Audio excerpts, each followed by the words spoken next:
அனைவருக்கும் வணக்கம். சற்றுமுன் வெளியான முக்கிய அறிவிப்பின்படி குடும்ப அட்டைதாரர்கள் அனைவரும் பயன்பெறும் வகையில் ரேஷன் அட்டைக்கு பொங்கல் பரிசு தொகுப்பு மற்றும் ரொக்கப்பணம் வழங்குவது குறித்தும் மேலும் தமிழக அரசு பொதுமக்களுக்கு முக்கியமான அறிவுகளை வெளியிட்டுள்ளது. இதை பத்தி விரிவாக வீடியோல பார்க்க போறோம். வீடியோவை கடைசி வரைக்கும் முழுமையாக பாருங்க. வீடியோக்குள்ள போறதுக்கு முன்னாடி இந்த வீடியோக்கு ஒரு லைக் பட்டனை பிரஸ் பண்ணிக்கோங்க. இப்பதான் இந்த சேனலுக்கு ஃபர்ஸ்ட் டைம் பாருங்கன்னா சப்ஸ்கிரைப் பட்டனை பிரஸ் பண்ணிக்கோங்க. வாங்க வீடியோக்குள்ள போகலாம். தமிழ்நாட்டில் 2,22,00,000 குடும்ப அட்டைதாரர்களுக்கு பொங்கல் பரிசு தொகுப்பு வழங்க தமிழக அரசு திட்டமிட்டு உள்ளது.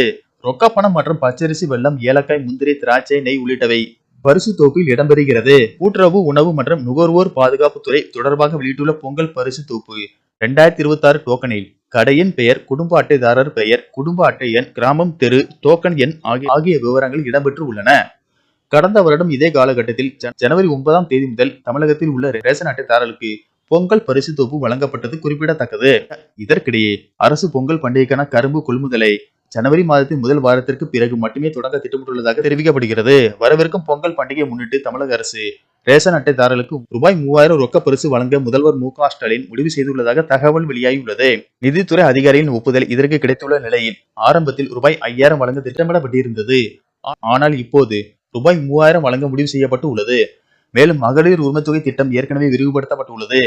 அடுத்த ஆண்டு தமிழக அரசு சட்டசபை தேர்தலை கருத்தில் கொண்டு மக்கள் நல திட்டங்கள் மக்களை சென்றடைந்துள்ளதா என்பதை அறிய முதல்வர் ஸ்டாலின் ஒரு முக்கிய கள ஆய்வு நடத்த திட்டமிட்டுள்ளதாக கூறப்படுகிறது. அரசு ஊழியர்களை கொண்ட சிறப்பு குழு நேரடியாக வீடுகளுக்கு சென்று மக்களை சந்தித்து பேசுவார்கள். பொங்கல் பரிசு, மகளிர் உரிமைத்தொகை மற்றும் பள்ளி உதவி போன்ற நலத்திட்டங்கள் அவர்களுக்கு கிடைத்துள்ளதா என விசாரித்து ஒரு படிவத்தின் மூலம் விவரங்களை சேகரிப்பார்கள். படிவத்தை சமர்ப்பிப்பவர்களுக்கு QR கோடு வழங்கப்படும். இதன் மூலம் கோரிக்கை நிலையை அறிய முடியும். மக்களின் கோரிக்கைகளுக்கு உடனடி தீர்வு காணவும் அல்லது அவற்றை தேர்தல் வாக்குறுதிகளாகவும் திமுக தரப்பு முன்வைக்கும் என ஆளும் கட்சி வட்டாரங்கள் தெரிவிக்கின்றன. நன்றி, வணக்கம்.